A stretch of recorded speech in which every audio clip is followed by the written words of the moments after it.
Kitchen sink എങ്ങനെ നല്ല വൃത്തിയാക്കി സൂക്ഷിക്കാമെന്നാണ് ഇന്നത്തെ വീഡിയോ.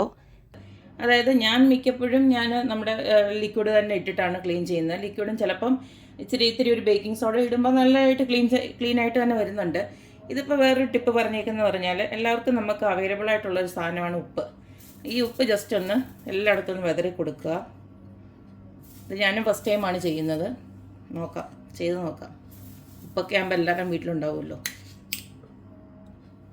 അടുത്ത ഞാനിതിലോട്ട് നമ്മുടെ ഡിഷ് വാഷർ ഉണ്ടല്ലോ, ലിക്വിഡ് ലക്സ് ലിക്വിഡാണ് ഞാനിപ്പോൾ ഇതിനകത്തോട്ട് ഒഴിച്ചു കൊടുക്കുന്നത്.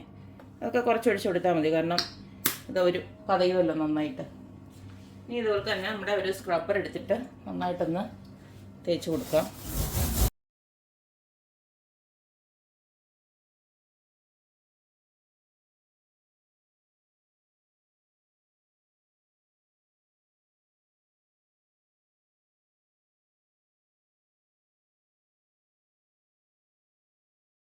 ഇതുപോലത്തെ ഞാൻ എല്ലാം സ്ക്രബ് ചെയ്ത് കൊടുത്തിട്ടുണ്ട്. നമുക്കിനി അത് പച്ചവെള്ളത്തിലൊന്ന് കഴുകി നോക്കാം.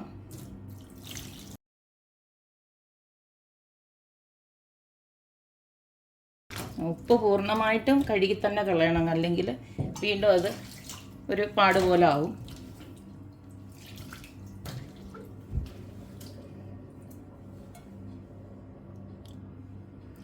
ഇത് അത്യാവശ്യം നല്ല ടിപ്പ് തന്നെയായിരുന്നു. കാരണം എന്താ, ഇതുകൊണ്ട് കണ്ടില്ലേ നല്ല സിങ്കൊക്കെ നല്ല വൃത്തിയായിട്ടുണ്ട്.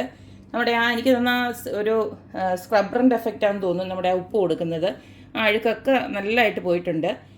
ഞാൻ ഫുള്ളായിട്ട് കാണിച്ചു തരാം.